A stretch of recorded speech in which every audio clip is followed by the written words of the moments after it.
brought my friend Paul Bruno. We got something coming up next weekend. This is that shameless plug. Perfect timing. I've been growing camellias for a long time. And in fact, I joined the club when it was the Men's Camellia Club. And there was a lot less drama then. Oh.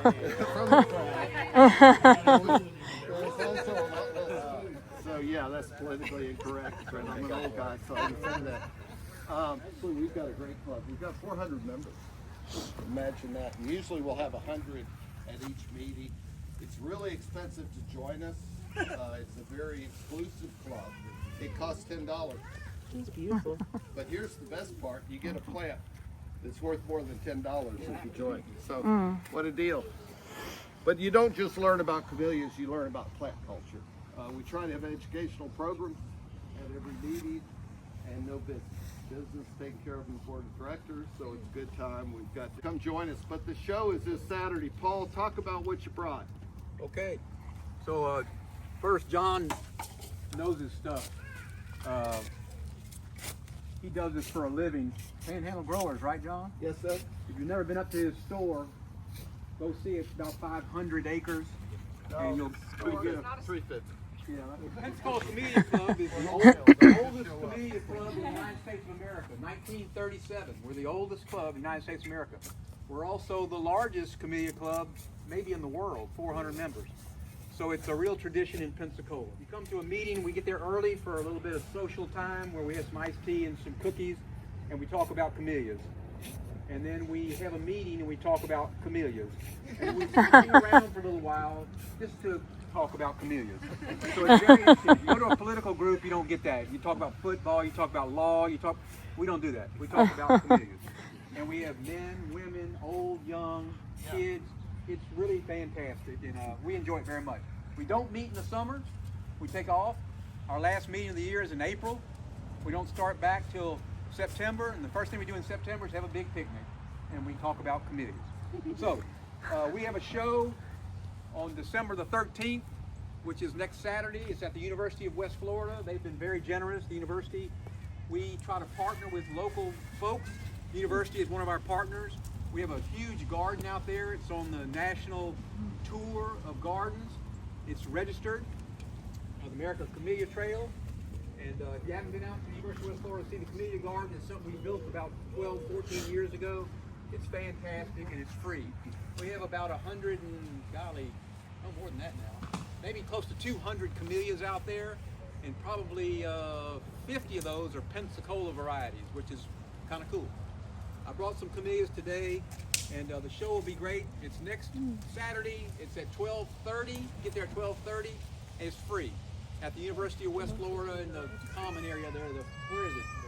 The field house? Not the field house. The conference center. Conference center. And next to the old student museum, you know, it's the campus. yeah, it's a great thing. It's free, and from 12:30 till about 3:30, it's all free, and you'll see all the beautiful camellias. We might have as many as 2,000 camellias. Yes. Is that UWF? Yeah, University of West Florida. They come in 5 sizes: miniature, small, medium, large, and very large. That's a large. I don't have a very large today. And Purple Dawn. The real name is Methodiana. But this one is Edna Bass. It gets bigger. A lot of them are variegated. That means they have some white in there. That's a virus that gets in them. It's a good virus. It leaches out the color and makes it more than just red. It'll be white in there too. It makes it more interesting. This one's from Australia. Margaret Davis Piketty. From California, from a family of Italian boys called the Nuccio brothers. Nuccio's Bellarosa.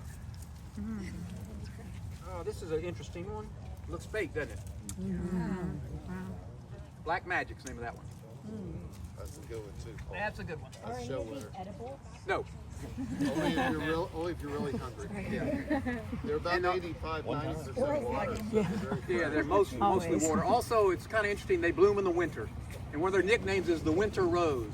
So it's really a great thing when everything's dried up and kind of dead looking. These are blooming.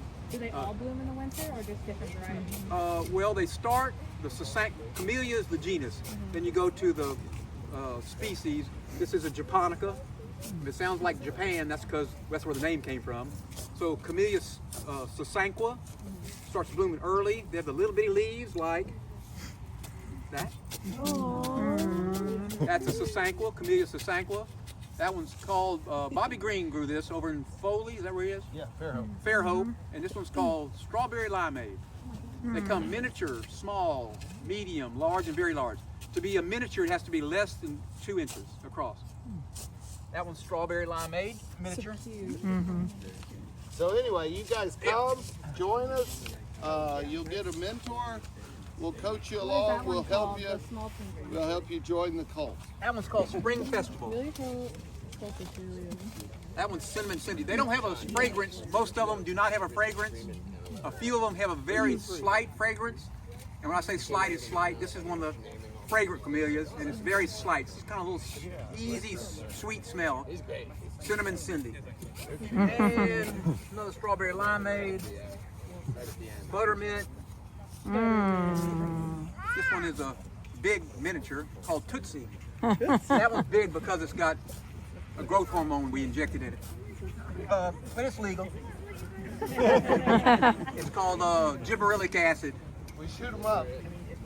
And that's a great flower there. So this one is significant, and I'll let y'all alone. John, why is this flower historically significant? Is that Peggy's blood? No, significantly historically. Old. Alba plana. It's the oldest, we think the oldest camellia in the United States of America.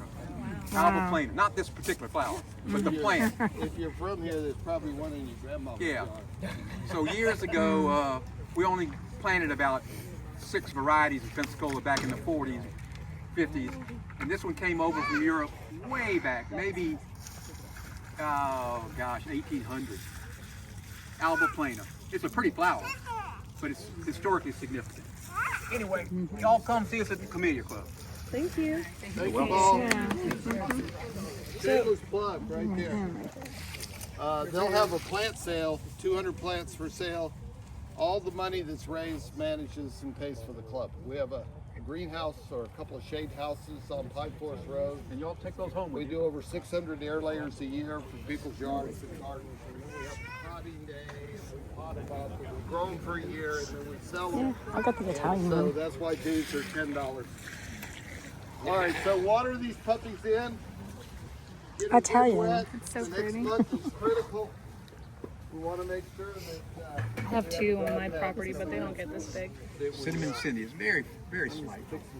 And some of them are more fragrant. Doesn't even look real. notice No, it looks like a arm around it. a lotus. Lotus. Doesn't it? It does look like a lotus. So pretty. We have some red ones, but I really love the red I have a red ones. one, and then I have like a light pink like that one. No. Johnny boy, Oh, you I got a wish. Very cool. That's so beautiful. No, I have like the light pink one. What's the name of this? Came in, Nucio's what I Bellarosa. did was Nucio's take the out- nursery. Looking real pretty. And you'll learn about